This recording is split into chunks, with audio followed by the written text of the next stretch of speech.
pole naist, pole nuttu. Juba klassikud on öelnud no woman, no cry. Ja mina ka enam ei viitsi inimestes pettuda. Just oma õdedes, kes on kõige salakavalamad. Võib-olla sellepärast, et oleme sugulased. Nendega on liiga lihtne lähedaseks saada. Üldse naised on lipakad. Lähevad ainult mehi. No ei jätku mul tahtmist neile sellepärast kaasa tunda. Tahtku edasi keppida ja petta. Mina ei pea seda hinge võtma. Aga unustada ka ei kavatse. Ja mingi lolliks oma meeste pärast, nagu ma isegi olen läinud. Kuigi midagi pole see muutnud. Ja midagi mind litsiks, mul on vitt ja jutt. Sest ma olen täpselt samasugune nagu teie. Kuigi ma ei tahaks eelistada venda õele, meest naisele. Aga see on surnud ring ja ma annan alla. Pidage mehi, kuidas tahate. Minu jaoks jäävad nad vähemalt truuks, sest ei luba tuua tähti ja ei too ka. Olles armunud puhtasse headusesse. Mõtlen laupäeva õhtul punase teki all, kus sina täna öösel magasid, headusest ja esialgu hakkab kuidagi kurb, sest olen viimasel ajal tahtnud üksi jääda, nii meestest kui naistest, tüdrukutest ja poistest, kuigi nad meeldivad mulle, aga lähedale palun ärgu tulgu. Soovisest intiimsusesse on võimatu. Ainult üks tüdruk maailmas suudab mind omaette naeratama panna, kuigi ma teda isegi ei tunne ja ometi tean palju paremini paljusi teisi. Ent pöörduda nende poole pole nagu mõelda temale. Puhta headuse kehastaja, ma vajan sind rohkem kui inimesi, et ma saaksin sind kaitsta, sest sina oled väidanud mulle, et maailmas headust on ja puhast.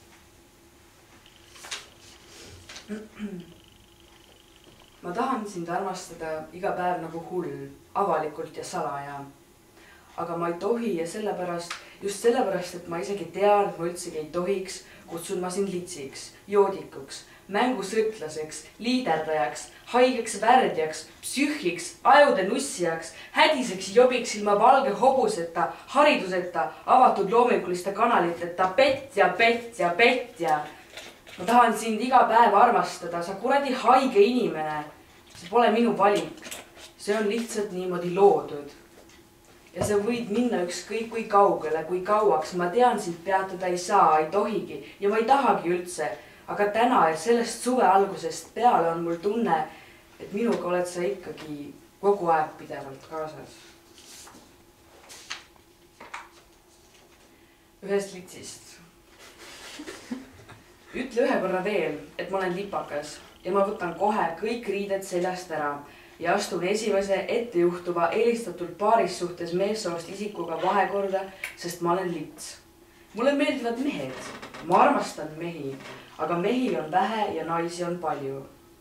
Ja kui juba alustatud, siis mingem ülepingutatud lõpuni, sest pohhu see armastus, tunded teevad vaid haiget.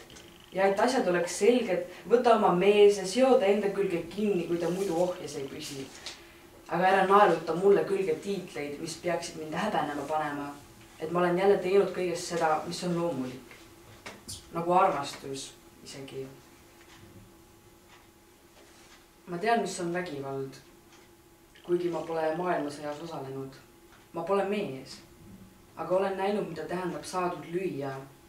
Olen tundnud, mida tähendavad noahaavad ja verepritsmed kapidaga kollasel tapeedil meie suures toas.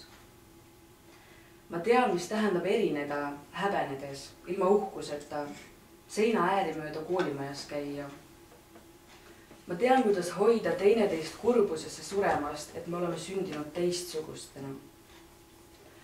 Aga ma ei tea, mis tähendab kuhugi kuuluda ühise eesmärgi nimel, tagudes rusikaga vastu rinda, karjudes meie versus maailm.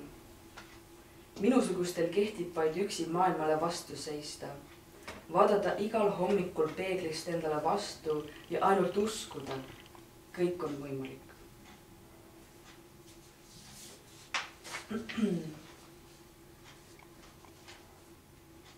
Miks sellised asjad juhtuvad? Kurat, kas see on õige, kuidas me elame? Kas meil peab olema jõudu olla rohkem kui inimesed selle pasa keskel, mis meiega juhtub, mida keegi meist ei kontrolli? Ja käi putsi, et igaüks on oma saatuse sepp ja õnne valaja, kui naine armub määratusest. naine abiellub armastusest mehega, kellest saab joodik. Mehega, kes on alla andnud nõrk sitakotist joodik ja läheb oma naisele kallale, oma pojaga kaklema. Verepritsmeid veel aastaid suure toa tapeedil, 5-kordse paneelmaja korteris, löögid kosta kööki välja, purjus loll jorin, päevad läbi näägutamine õlle kõrvale. Kurat, kas see on õige? Väike poiss või tüdruk peab sellist sitta pealt nägema, valetama isale peaasi, et see talle jälle midagi ette ei heidaks. Aretades välja täiusliku taseme maailma petmiste suures süsteemis, suutmata enam kedagi endasse uskuma panna.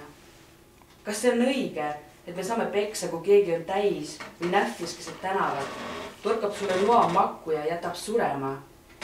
Kuigi kuidagi sa pääsed sealt ära, kuidagi õmmeldakse sind kinni, üks neer vähem, õnnelik juhtumine üldse veel elus.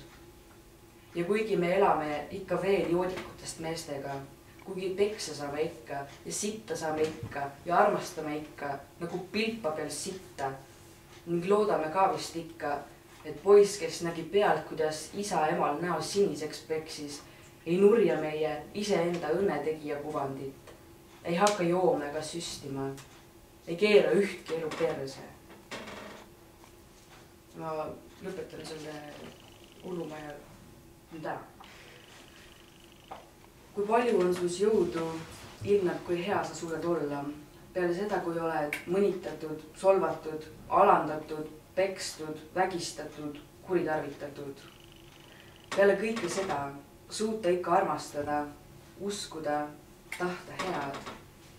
Ma ei tea mitte midagi paremat maailmas. Aitäh!